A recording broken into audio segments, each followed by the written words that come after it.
Okay, great. First of all, a very good evening to you. Thank you for being with us on a Wednesday evening. This is one of our every Wednesday 9 p.m. series where we talk about a country. Today we are going to talk about Australia. Next Wednesday we'll talk about New Zealand. Okay, the agenda, before we talk about the agenda, as a background, Collegepond has been helping students go across 17 countries, across domains from engineering to pharmacy to architecture to physiotherapy to finance, marketing, supply chain, management, etc. It's all over the place. And we've sent people to almost each and every top university across the world.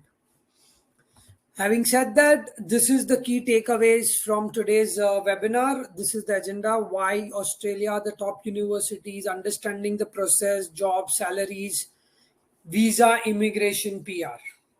And then we'll open it up to Q&A. Now, why Australia, right? Some of the universities are ranked high, like University of Melbourne, Sydney, amongst the top 100 in the world for some programs. Second, the international students are quite high. A lot of Indians out there, specifically in Melbourne and Sydney and Adelaide. So you will not have a problem in terms of, acclimatizing, adjusting English-speaking countries. So that's one of the best things out there. You will get a 2 or a 3 year post-study work permit. This is something in detail we'll talk about towards the end. The best cities in the world to live, like Sydney, Melbourne, most of the top 30 out of top 30 in the world, top 5 are in Australia. So if you want a well-balanced life, okay, and you're looking at immigration, it's one of the countries that people opt for. Okay, and you don't have to worry about extreme winters like in Canada. You have to stay in minus 20 degrees. So you don't have to worry about those extreme weather conditions in Australia. Okay, let's understand the map, the different states of Australia. Okay, predominantly, if you look at the right hand side, that is where most of the top universities are, predominantly in Melbourne, Sydney, and Brisbane. Okay, this is where you will find most of the universities and most of the jobs and companies situated. The rest of the places is basically it's a desert, right? I mean, if you go towards the west side, you have Perth and maybe Adelaide towards the south, and that's nothing else. There is nothing else in Australia other than a huge desert out there. Okay, so predominantly people prefer the east coast or Melbourne or Adelaide in south and Perth in the west. Okay. Just like you have a Russell Group in UK, you have Ivy League schools in USA. There's a terminology called Group of 8 in Australia, which are considered like the top 8 schools of the country or universities of the country. They are very good for research. They collaborate and do a great research activities in conjunction with one another. Okay. For their PhD also, they recruit 1/3 of the master students for PhD in these 8 universities itself. Okay, and they receive a lot of grant from the Australian government as well and funding to do some research work out there. So these are the top 8, group of 8 in front of you. Okay. We spoke about the world rankings. A lot of these universities are in the top world rankings. Again, keep in mind, this is a generic world rankings. It can vary from department to department.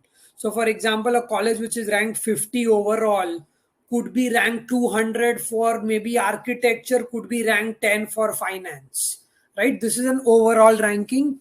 So just you have an idea where the brand name of the university stands in the world. Okay. ANU versus Melbourne, right? So, sometimes you do a comparison between different universities. You'll find it all across. So we look at, hey, what is the ranking? You look at what is the student faculty ratio, what are the strengths, right? So, for example, this college is good for humanities, this college is good for medicine. So, this is just to have you understand how do you do a comparison between colleges, what is the reputation, etc., right? Just a slide to put in, right?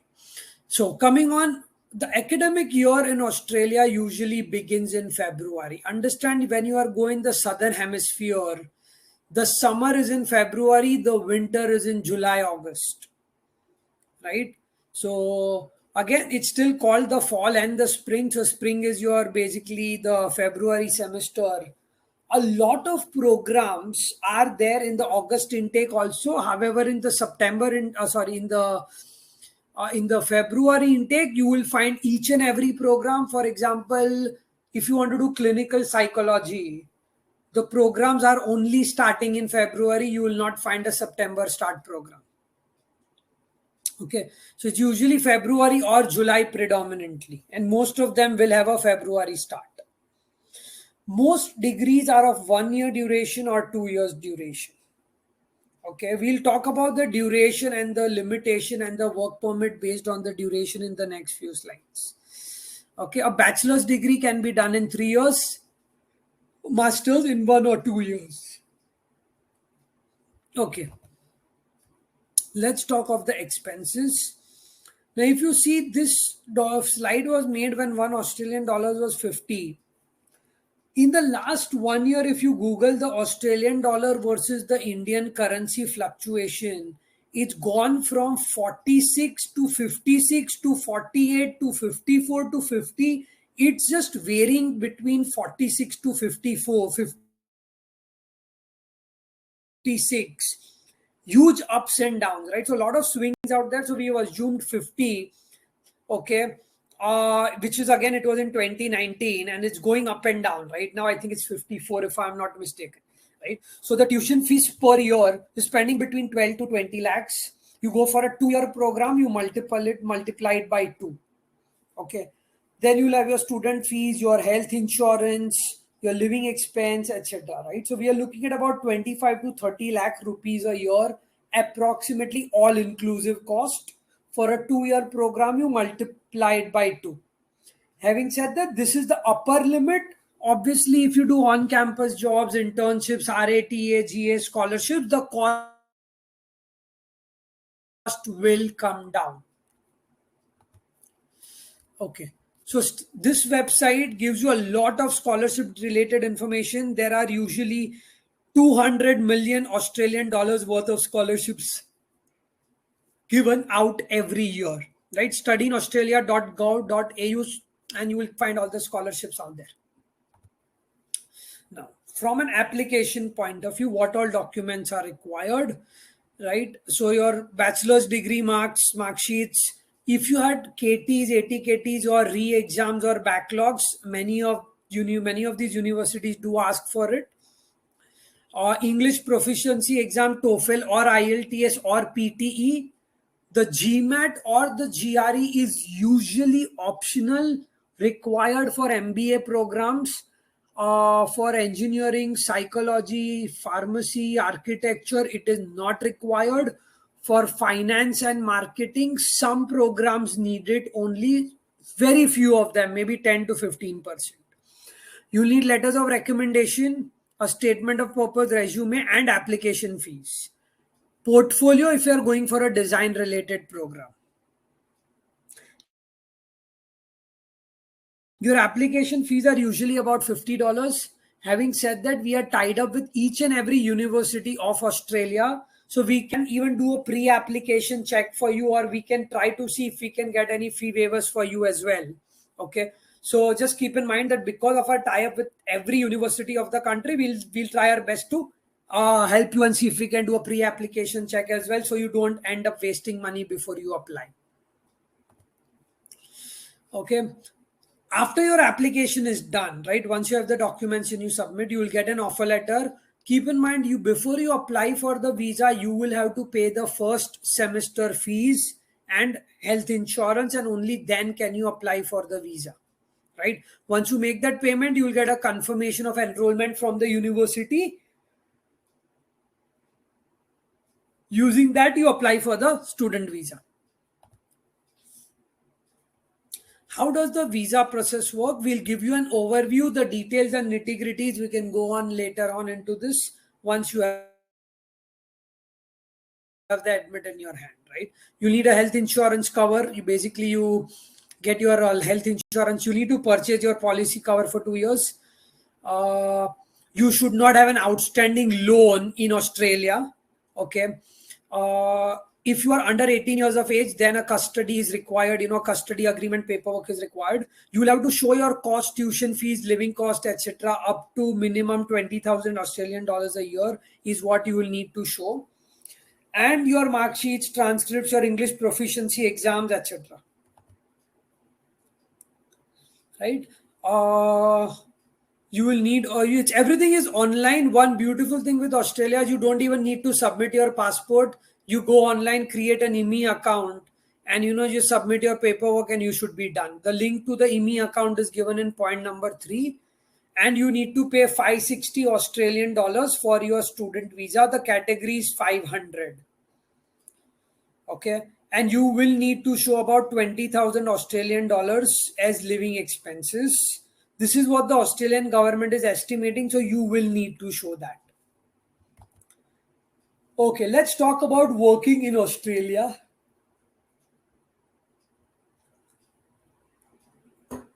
As a student, you can work up to 20 hours a week.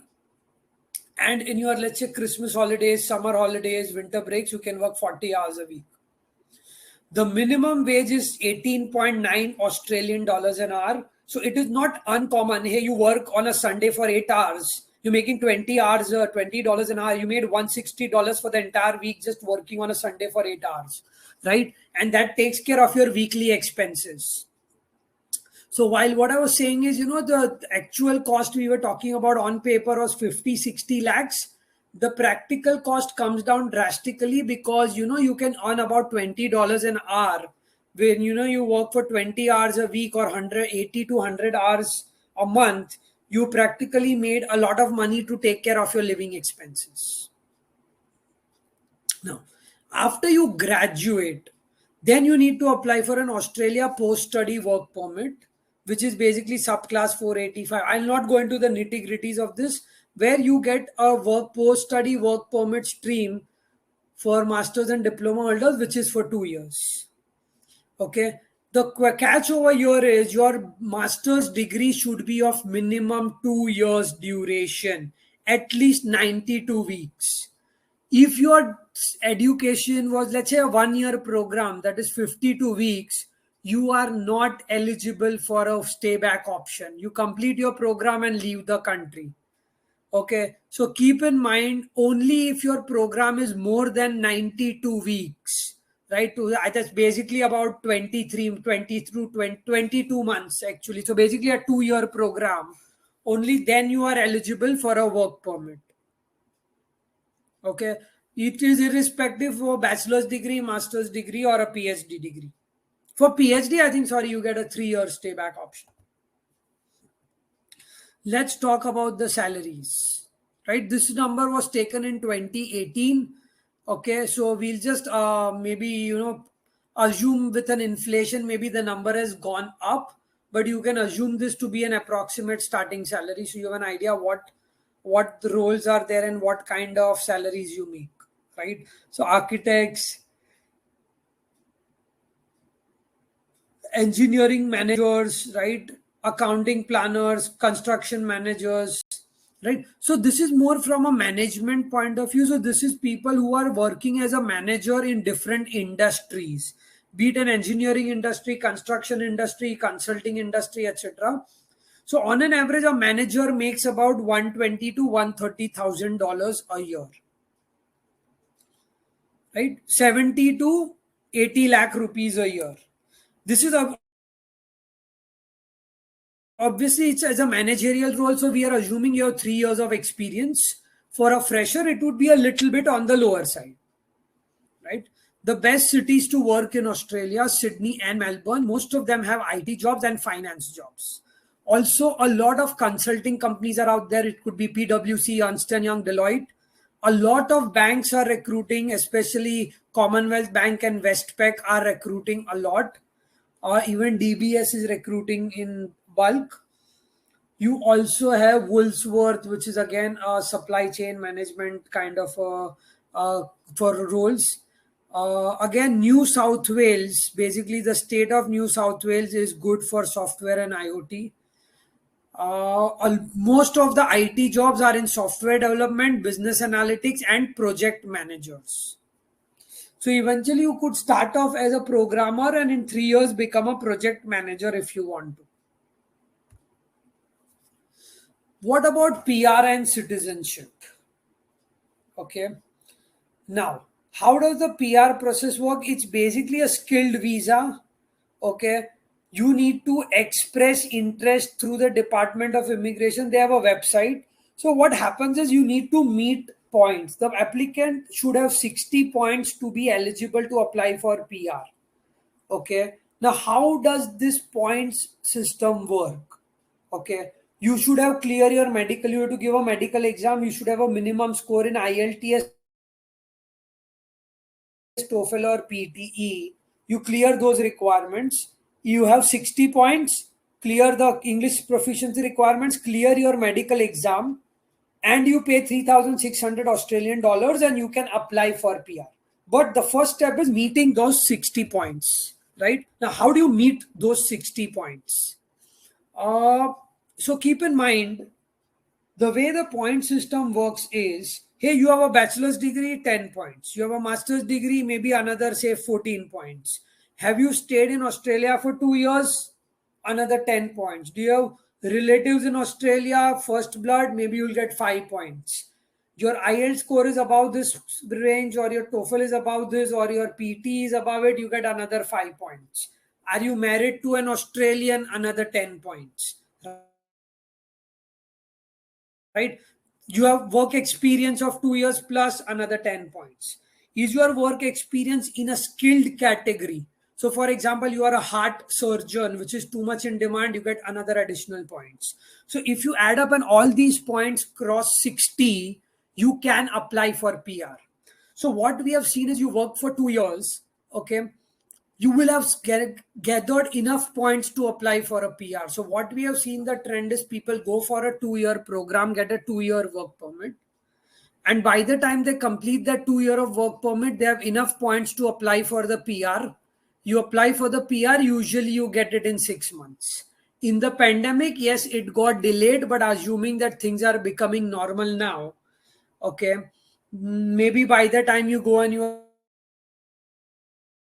are applying for your PR and all, again, it should be back to 6 months duration, right? So this is from PR and citizenship. And once you have a PR, you can apply for citizenship in 4 years. So it is not a difficult process. Okay. You go on a student visa, but keep in mind, you have to go for a program that is of minimum 22 months. Only then you will get a 2-year work permit. Then you have enough points, you apply for PR, get a citizenship eventually. Again, what they're trying to do is, a lot of Indians want to go to Melbourne and Sydney. So what is happening is, if you are going to somewhere in Darwin or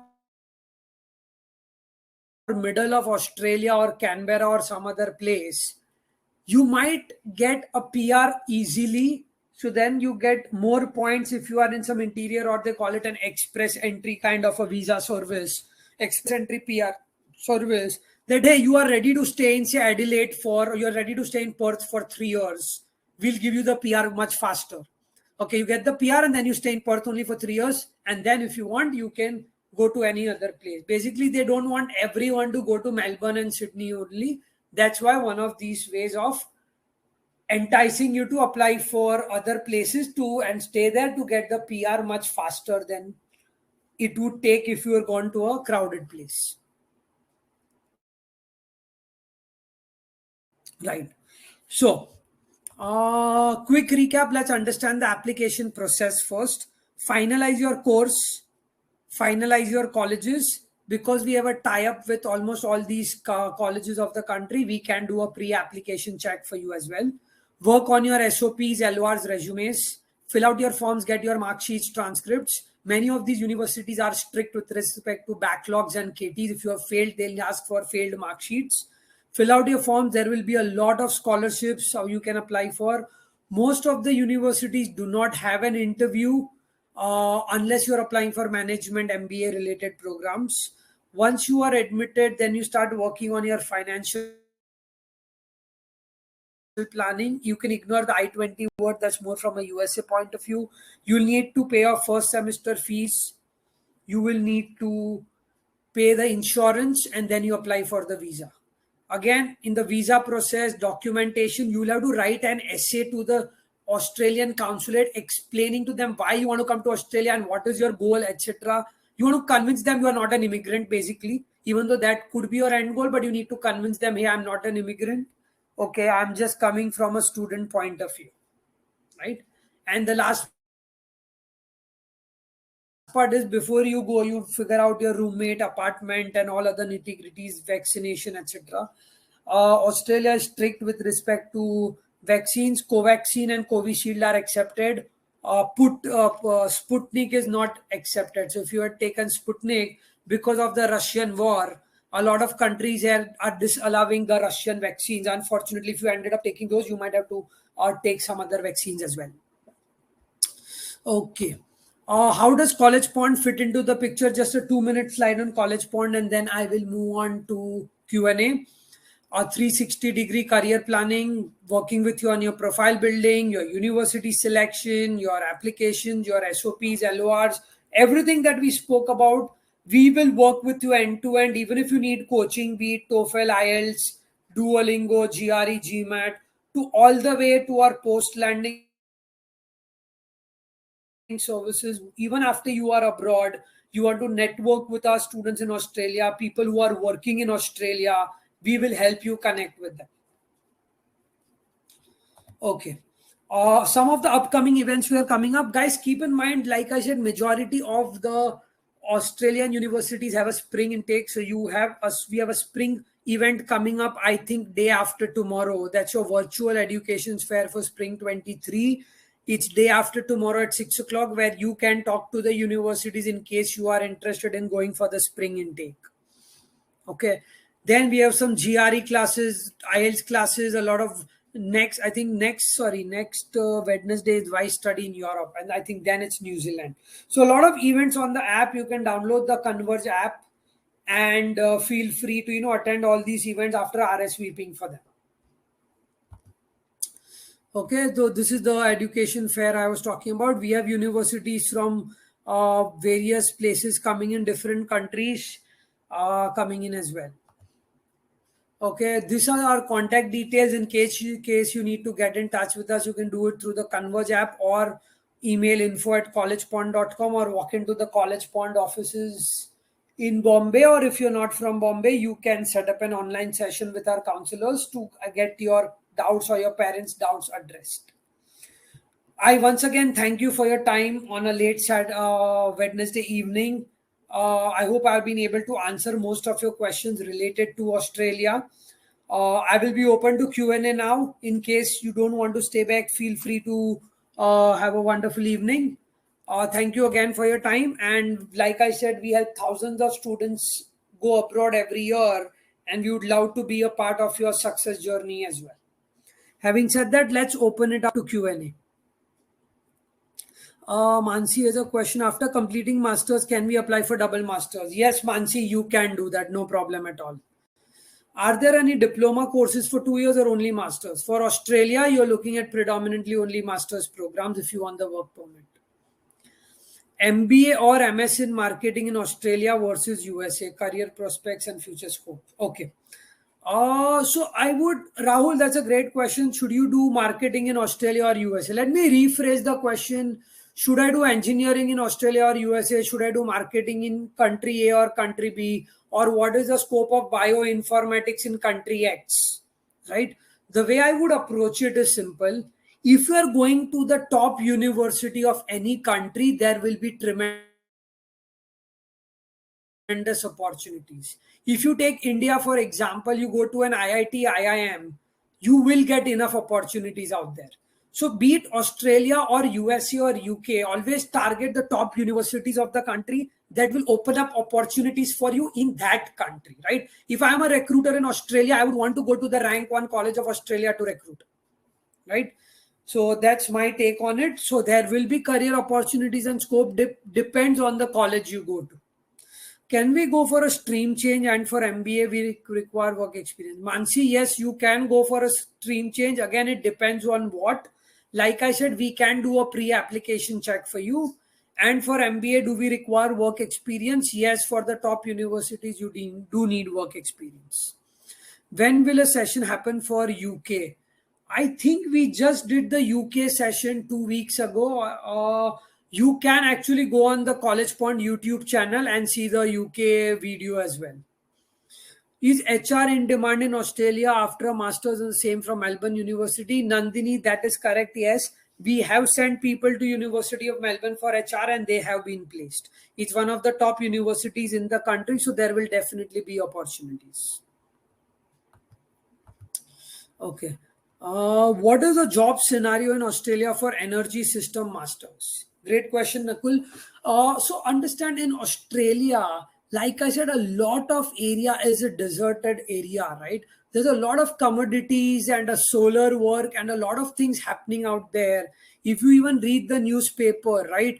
Adani Group from India is opening up coal mines in Australia. So there's definitely a lot. Airbus is opening up plants over there. So obviously there will be an environmental impact, energy impact, electrical point of view as well. So there is definitely jobs out there. The idea is to target the top universities. After MS Finance and CPA or CFA required additionally for jobs?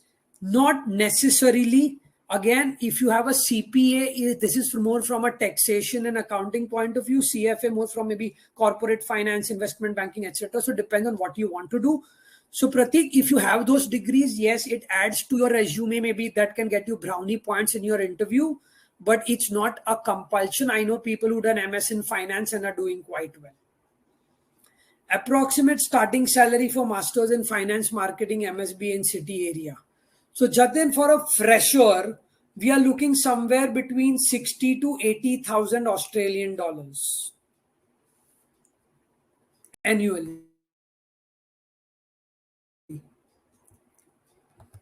Okay. How many hours we can do part-time job? 20 hours during college and 40 hours during vacation. When do we apply for PR? In the last year of the postgraduate study or after 2 years of PSW visa? Gokulabalan, I'm not 100% sure of it. I can connect you with my students who are in Australia and who got the PR and all, and they can guide you through it. Does it make more sense to apply to a country that offers more stay back, Australia, for a better ROI, since not all marketing programs in USA are STEM? If your end goal is to stay back for a longer period and immigrate, then I would choose Australia over USA any day. Australia is also cheaper than USA, but keep in mind USA is more expensive and the salaries are also more. But like you rightly said, that if you're going for marketing, if you're going to USA, I would recommend only a STEM program. If you want to go more towards the non-STEM side of marketing, like communication, advertisement, PR, right? Then I would say that if you're going towards non-STEM, I would choose Australia personally. Which would you choose for masters in HR? University of Melbourne or Edinburgh LSE in UK? Depends. There's no right answer. Then we need to brainstorm and do an evaluation, because see, both of them are top colleges in their respective countries. Then we need to go into a deep dive and understand the difference in curriculum, the costing, the duration of the program. So Nandini, it's a good question, but there is no straightforward answer to it. It needs to be brainstormed. Okay.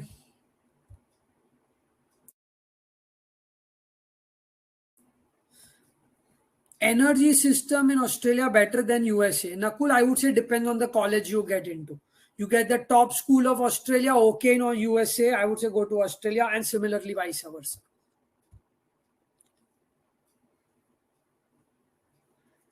Should one consider switching to analytics just because there are more jobs in IT domain? Are there programs that offer marketing plus business analytics? Rahul, then you want to target marketing analytics if you want to. Again, you need to evaluate, do you want to go where the jobs are or do you want to go and follow your passion? That is something that I cannot comment on. This is something you can brainstorm with us if you want to, and we can take it forward. I want that to get the visa, we have to be well versed with finances, show a CA certificate, property documents. Mansi, that is not true. Property documents and CA certificates are not compulsory. There are other things that you need to show. We will guide you through that when you go through the visa process.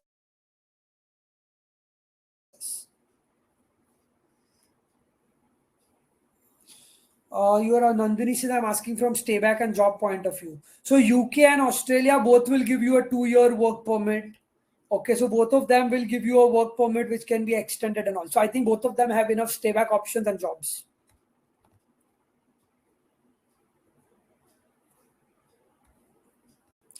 Cool. I think with that, I've answered all the questions that have come in so far. Any other questions that I can answer or address?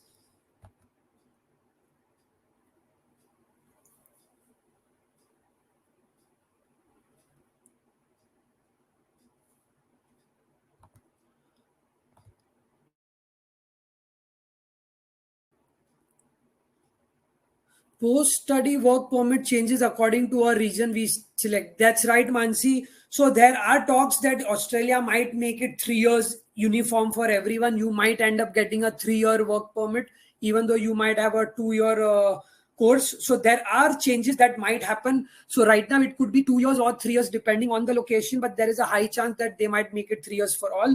This is something that you will have to check on the website and keep yourself updated. I am a diploma to degree engineering student. Would I face problems? The answer is no. Is the Australian embassy known to delay the visa? Rahul, not really. I think they have speeded up and people have. Yes, during the pandemic, it was a problem. Before the pandemic, I had cases where my students were getting visas in 2 or 3 days. You submit your application, visa is there in 2 3 days. So I think things are back to normal now. Now they have opened up, right? So you don't even need an RT-PCR test anymore in case you want to go there and if you're vaccinated. So I think things are opening up. It should not be a problem. For finance with respect to jobs and career, UK or Australia, I would say depends on the college you get into. Both have enough opportunities. Many of my friends flying for July intake have not received their visas yet. That is true. Australia and New Zealand both said that they will start prioritizing visas after July 1.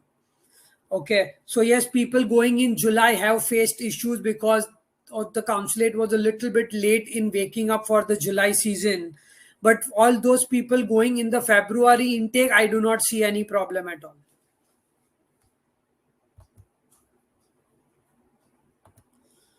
Okay, perfect. I think with